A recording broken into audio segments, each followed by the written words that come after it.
নমস্কার বন্ধুরা, সকলকে জানাই ত্রিপুরা জবস আপডেটস চ্যানেল থেকে স্বাগতম। বন্ধুরা, আজকে আবারও নিয়ে এসেছি তোমাদের জন্য খুবই গুরুত্বপূর্ণ একটা নোটিফিকেশন, যেটা নাকি ত্রিপুরা হাইকোর্ট থেকে বেরিয়েছে। যারা যারা 2023 সালে পিয়ন পোস্টে তোমরা অ্যাপ্লাই করেছিলে ত্রিপুরা হাইকোর্টের জন্য, তাদের কিন্তু এক্সামের ডেট অলরেডি পাবলিশ হয়ে গেছে। এক্সামের ডেট কবে, এটা নোটিফিকেশান কিন্তু বেরিয়ে গেছে। তো এখানে কিন্তু প্রচুর সংখ্যায় লোক তোমরা অ্যাপ্লাইটা করেছিলে এই জবের জন্য, কিন্তু এখনও পর্যন্ত এক্সাম ডেট দেওয়া হয়েছিল না। বাট এখন কিন্তু তোমাদের জন্য সুখবর, এক্সাম ডেট কিন্তু এসে পড়েছে। তো এই ভিডিওর মাধ্যমে আমি সবটা তোমাদেরকে বুঝিয়ে বলবো যে এক্সাম ডেট কবে, সিলেবাসটা কী রয়েছে, পুরো নোটিফিকেশনটা আবার একবার দেখে নেব।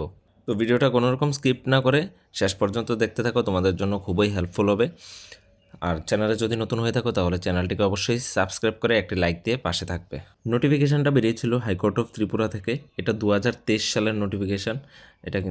এটা অ্যাডভার্টাইজ নাম্বারটা এখানে আছে। আর এই নোটিফিকেশানটা এখন বেরিয়েছে 16 ডিসেম্বর 2024 সালে। এই নোটিফিকেশানটা ছিল গ্রুপ ডি পিয়ন অর্ডারলি পদের জন্য। এটা তোমাদের 1/11/2023 সালে কিন্তু বেরিয়েছিল, বাট এক্সাম ডেট দিয়েছিল না। বাট এখন এটা কিন্তু এক্সাম ডেটের নোটিফিকেশান বেরিয়েছে। এক্সামটা কবে থেকে হচ্ছে? 12/1/2025 থেকে। ঠিক আছে, 12/1/2025 কিন্তু তোমাদের এক্সামটা হবে। 2025-এর জানুয়ারি মাসের 12 তারিখ কিন্তু তোমাদের এক্সামটা হবে, সকাল 11টা থেকে 1টা পর্যন্ত আগরতলাতে কিন্তু হবে। তাহলে এবার দেখে নাও অ্যাডমিট কার্ডটা ডাউনলোড কবে করবে, কবে থেকে অ্যাডমিট কার্ড ডাউনলোড করতে পারবে। তোমরা অ্যাডমিট কার্ড ডাউনলোড করতে পারবে 28/12/2024। 2024-এর 28 তারিখ থেকে তোমরা কিন্তু অ্যাডমিট কার্ডটা ডাউনলোড করতে পারবে এই ওয়েবসাইটের মাধ্যমে। এই ওয়েবসাইটে গিয়ে, ঠিক আছে, আমি দেখিয়ে দেবো। ভিডিওটা শেষ পর্যন্ত দেখো, কিভাবে অ্যাডমিট কার্ড ডাউনলোড করবে আমি পুরোটা দেখিয়ে দেবো। তারপর এখানে বন্ধুরা টোটাল পোস্ট ছিল 13টা, আর অ্যাপ্লাই করেছিল প্রায় 10,000-এরও উপরে। ঠিক আছে, অ্যাপ্লাই করেছিল প্রায় 10,000-এরও উপরে।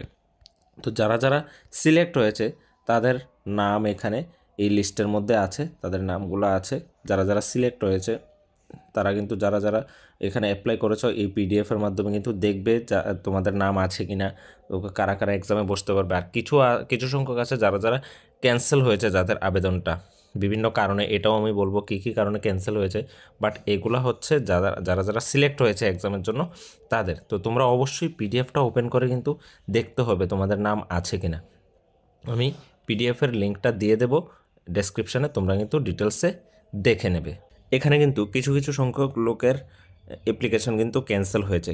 কেন ক্যান্সেল হয়েছে দেখো, যাদের অ্যাপ্লিকেশানটা ক্যান্সেল হয়েছে, আবেদনটা তাদের নাম সহ সব কিছু আছে। রিজনটা কি? Reason for rejection. কেন রিজেকশান হয়েছে? Educational qualification not mentioned. তোমাদের যে এডুকেশান কোয়ালিফিকেশান দিয়েছো, তোমরা প্রপার এডুকেশান কোয়ালিফিকেশান দাওনি, তাদের রুলস অ্যান্ড ক্রাইটেরিয়া মতো তোমাদের এডুকেশান কোয়ালিফিকেশান ম্যাচ করেনি, তার জন্য তোমাদের কিন্তু অ্যাপ্লিকেশানটা ক্যান্সেল হয়েছে। ঠিক আছে, তোমরা এটা ক্লিয়ার? তাহলে চলো এবার দেখে নিই যে স্যালারি ডিটেলসটা কত থাকবে আর সিলেবাসটা কী থাকবে। তোমাদের এক্সাম যেহেতু এসে পড়েছে, তাহলে সিলেবাসটা জানা কিন্তু ম্যান্ডেটরি। তো সিলেবাসটার এক্সাম ফিটা এক্সাম ফি না, আর স্যালারি ডিটেলসটা কত রয়েছে চলো একটু দেখে নিই। দেখো, তোমাদের এক্সাম হবে 75 মার্কসের। এক্সাম হবে তোমাদের রিটেন এক্সাম 75 মার্কসের হবে, আর বাকি 25 মার্কের একটা ভাইবা হবে। তো 75 মার্কসের যে তোমাদের সিলেবাসটা থাকছে, এটার মধ্যে থাকছে তোমাদের জেনারেল নলেজ, জিকে থাকছে, ঠিক আছে, তারপরে জেনারেল অ্যাওয়ারনেস থাকছে, ইংলিশ থাকছে, আর জুডিশিয়াল রিলেটেড বিভিন্ন কোশ্চান তোমাদের থাকবে। জুডিশিয়াল একাডেমি রিলেটেড তোমাদের বিভিন্ন কোশ্চান থাকবে, এটা কিন্তু তোমাদের দেখে যেতে হবে। জুডিশিয়াল সম্পর্কে কোশ্চান কিন্তু আসবে। যারা যারা এই 75 মার্কসের রিটেন এক্সাম পাস করবে, কোয়ালিফাই করবে, তারা কিন্তু তাদেরকে ভাইবার জন্য 25 মার্ক ভাইবার জন্য কিন্তু ডাকা হবে।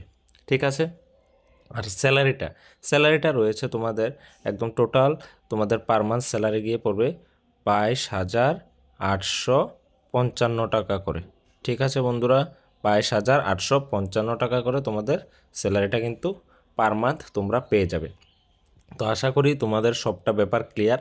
আর বাকি নোটিফিকেশান কী কী আছে তোমরা তো আগেই জানো, যারা যারা অ্যাপ্লাই করেছো তারা সবাই জানো। এটা হচ্ছে জাস্ট এক্সামের ডেটটা আর অ্যাডমিট কার্ডের ডেট। তবুও স্যালারি ডিটেলস আর সিলেবাসটা আমি বলে দিলাম। তো তোমরা ঠিকঠাকভাবে প্রিপেয়ার হও, এক্সামটা দাও আর সবাই ক্র্যাক করো, এটাই চাই। ডেসক্রিপশানে আমি ত্রিপুরা হাইকোর্টের অফিসিয়াল ওয়েবসাইট দিয়ে রেখেছি, ওইখানে ক্লিক করে তোমরা এই ওয়েবসাইটে এসে এখানে তোমরা স্ক্রল করে একটু নিচের দিকে যাবে, গিয়ে তোমরা রিক্রুটমেন্ট অনলাইন অ্যাপ্লিকেশানে ক্লিক করবে। করলে তোমাদের কাছে এরকম একটা পেজ শো করবে। ডিরেক্টলি তোমরা দেখতে পাচ্ছ এখানে লগ ইন আছে। লগ ইনে তোমাদের ইউজার আইডিটা, যে অ্যাপ্লিকেশান ফর্ম ফিল আপ করেছিলে তোমরা, ওইখানে ইউজার আইডি আছে, ইউজার আইডিটা বসাবে, পাসওয়ার্ডটা তোমরা এন্টার করবে, তারপর তোমরা ক্যাপচা কোডটা অ্যাজ ইট ইজ বসাবে, বসিয়ে লগ ইন করবে। লগ ইন করলে তোমাদের সামনে একটা পেজ ওপেন হবে, ওই পেজটাকে তোমরা ক্লোজ করে দেবে। ক্লোজ করে দিলে তারপর তোমরা যে যে যে পোস্টে অ্যাপ্লাই করেছিলে তোমাদের কাছে অপশান আসবে পোস্টগুলার, ঠিক আছে? পোস্টগুলার নেম ভালো করে দেখে নেবে। যে যেখানে যে পোস্টে অ্যাপ্লাই করেছিলে তাদের আলাদা আলাদা করে পোস্টের নেম আসবে। তুমি যে পোস্ট সিলেক্ট করেছিলে ওই পোস্টেই তুমি যাবে, ভালো করে দেখে গিয়ে তোমাদের নিচে সাবমিট, অ্যাডমিট আর সাবমিট এরকম অপশান আসবে 28 তারিখ থেকে। তখন তোমরা অ্যাডমিটে ক্লিক করলে তোমরা কিন্তু ডাউনলোড করে নিতে পারবে অ্যাডমিটটা, ঠিক আছে? আমি এখানে আমার কাছে কোনো ইমেল আইডি না, ইউজার আইডি নেই, কোনো ক্যান্ডিডেটের ইউজার আইডি নেই, তার জন্য পুরোটা দেখাতে পারলাম না। কিন্তু তোমাদের যেভাবে আমি বলেছি আবারও বলে দিচ্ছি, লগ ইন করবে ইউজার আইডি দিয়ে, পাসওয়ার্ড দিয়ে, তারপর তোমাদের একটা পেজ ওপেন হবে, ওইটাকে ক্লোজ করে দেবে। ক্লোজ করলে তোমরা নিচের দিকে একটু স্ক্রল করলে তোমাদের কাছে যতগুলো পোস্ট ছিল বিভিন্ন পোস্টের নামগুলো আসবে। তুমি যে পোস্টে অ্যাপ্লাই করেছিলে ওই পোস্টেই যাবে, ওই পোস্টে গেলেই তোমার এখানে অ্যাডমিট কার্ড আছে, অ্যাডমিট কার্ডে ক্লিক করলে অ্যাডমিটটা ডাউনলোড হয়ে যাবে। তো এই ভিডিওর মাধ্যমে কতটা তোমাদের আমি ক্লিয়ার করতে পেরেছি অবশ্যই কমেন্টে জানাবে। যদি হেল্পফুল হয়ে থাকে তাহলে চ্যানেলটিকে অবশ্যই সাবস্ক্রাইব করে একটি লাইক দিয়ে বেল আইকনটি প্রেস করে পাশে থাকবে। আর এরকম যদি সরকারি বেসরকারি চাকরি খোঁজে থাকো তোমরা, তাহলে আমার চ্যানেলটিকে ভিজিট করে তোমরা ভিডিওগুলো দেখতে পারো। এখনও কিন্তু ত্রিপুরার বিভিন্ন দপ্তরে, সরকারি দপ্তরে বিভিন্ন নিয়োগ প্রক্রিয়া চলছে। তো ওই ভিডিওগুলো দেখে তোমাদের কিন্তু অনেকটা হেল্প হতে পারে। তো তাড়াতাড়ি গিয়ে তোমরা ভিডিওটা দেখে নাও আমার চ্যানেলে।